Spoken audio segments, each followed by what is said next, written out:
Hello everyone. Welcome to justfine.com. I am Rashmi Verma. I am a counselor. Today I am talking about children. Children is the best gift in our life. Children ऐसे gift होते हैं जो हमारे life को खुशियों से भर देते हैं. हमें जीने का एक गोल मिलता है कि हमें अपने बच्चों के लिए कुछ करना है, उन्हें खुश रखना है, उन्हें लाइफ में सक्सेस करना है.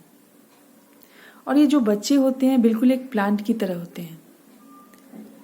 जैसे प्लांट को प्रॉपर खाद की, प्रॉपर पानी की, प्रॉपर सनलाइट की ज़रूरत होती है और इनमें से कोई भी चीज़ ज़रूरत से कम हो जाए या ज़रूरत से ज़्यादा हो जाए तो उसका सही असर प्लांट पे नहीं दिखता है. वैसे ही बच्चे हैं.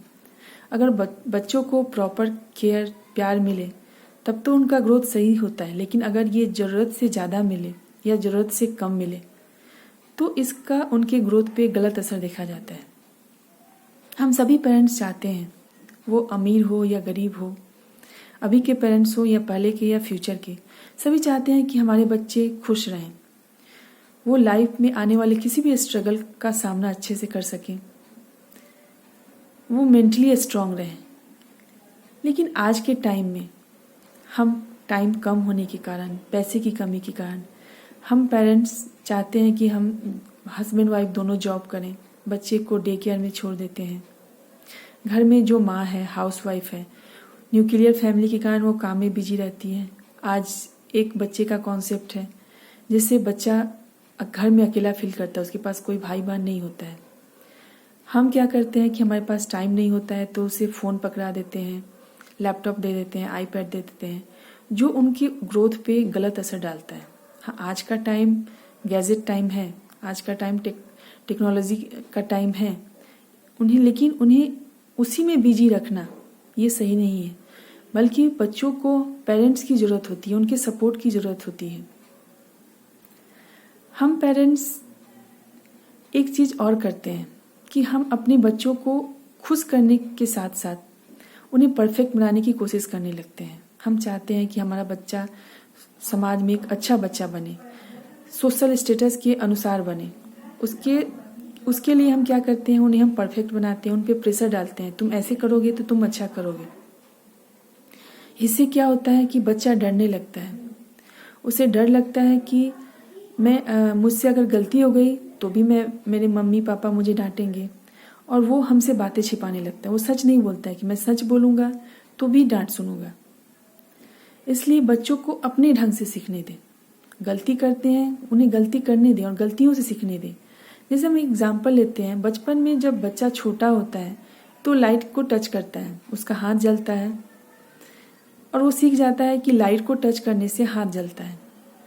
फिर उसको टच नहीं करता है. मैं ये नहीं कहती कि बच्चों को गलती करने ही दें. अगर वो गलती कंटिन्यूअस करते हैं तो पेरेंट्स उसमें इन्वॉल्व हो, बताएं कि ये गलत है, तुम ये गलत कर रहे हो, ऐसे नहीं करना चाहिए. लेकिन ऐसा नहीं कि हर चीज़ में हम इंटरफेयर करें, बल्कि उन्हें मौका दें कि वो अपनी गलतियों से खुद सीखें. और इसका मतलब ये भी नहीं है कि हम उन्हें गलती करने ही दें. जब ज़रूरत से ज़्यादा वो गलती करने लगे और उससे नहीं सीखें तब उसमें पेरेंट्स का इन्वॉल्व होना ज़रूरी है. आज के टाइम में हम पेरेंट्स एक बहुत बड़ी गलती करते हैं कि जब हमारे पास टाइम नहीं होता है या हम चाहते हैं कि हमारे बच्चे खुश रहें तो उस दौरान हम अपने बच्चे की हर इच्छा को पूरी करने की कोशिश करते हैं, चाहे वो सही हो या गलत हो. उसकी ज़रूरत नहीं भी है उस इच्छा की पूरी करने की, तभी हम बच्चों की इच्छा को पूरी कर देते हैं, जो गलत है.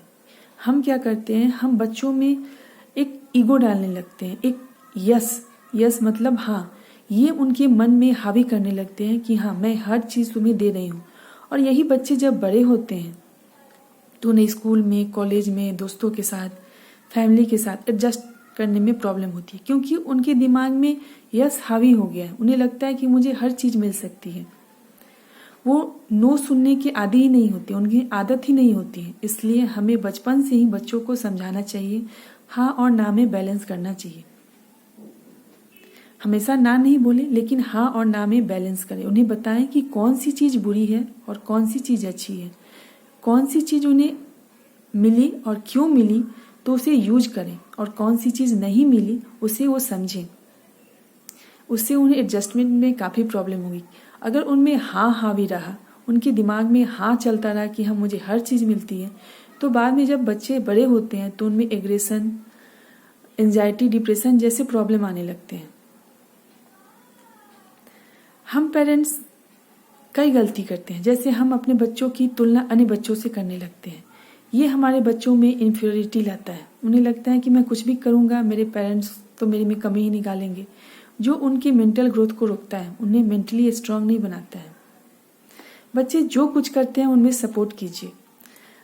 हम कई स्टडीज से पाते हैं या कई जगह देखते भी हैं कि जिस घर के पेरेंट्स अपने बच्चों को सपोर्ट करते हैं, चाहे वो गरीब ही हो, मैं अमीर की नहीं बात कर रही, मैं गरीब की भी बात नहीं कर रही हूँ, मैं एक जनरल बात बता रही हूँ कि वो कोई भी पेरेंट्स हो, अगर वो मेंटली स्ट्रांग होते हैं तो उनके बच्चे काफ़ी मेंटली स्ट्रांग होते हैं। जैसे मान लीजिए एक गरीब फैमिली है और उसे लगता है कि मैं इस सिचुएशन से निकलूंगा, मेरे बच्चे आगे बढ़ेंगे, मैं अपनी गरीबी को दूर करूंगा, तो वो मेंटली स्ट्रांग है, उनके बच्चे पे भी इसका असर पड़ेगा। तो वो मिडिल क्लास हो, लोअर क्लास हो या हाई क्लास हो, हमें मेंटली स्ट्रांग बनना है, हमें अपने बच्चों को मेंटली स्ट्रांग बनाना है ताकि वो किसी भी सिचुएशन में फाइट कर सकें।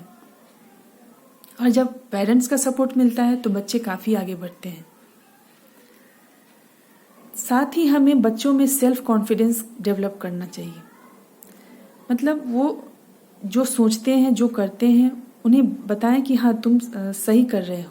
अगर वो उन्हें लगता है, वो जिद करने लगते हैं कि हाँ ये मेरी थिंकिंग सही है, तुम नहीं समझ, पेरेंट्स मम्मी पापा नहीं समझ रहे हैं, उस समय चुप हो जाएं, उन्हें बाद में बताएं, लेकिन उनमें सेल्फ कॉन्फिडेंस डेवलप करें। जब बच्चा अकेला फील करता है या किसी दूसरे बच्चे के साथ झगड़ा करता है, दूसरे बच्चे उसे नहीं अपने खेल में शामिल करते हैं, तो उस समय हमें जाके उसमें इन्वॉल्व होने की जरूरत नहीं है कि मेरे बच्चे को खेल में शामिल करो या तुमने झगड़ा क्यों किया, बल्कि हम बच्चे को मौका दें कि वो सामने वाले के साथ एडजस्ट करें, उस सिचुएशन का सॉल्यूशन खुद निकालें। इस तरह हम अपने बच्चों को मेंटली स्ट्रांग बना सकते हैं, उसमें पॉजिटिवनेस ला सकते हैं। अगर आप इससे रिलेटेड कुछ भी जानना चाहते हैं तो जस्ट फाइंड के माध्यम से हमसे कांटेक्ट कर सकते हैं। Thank you.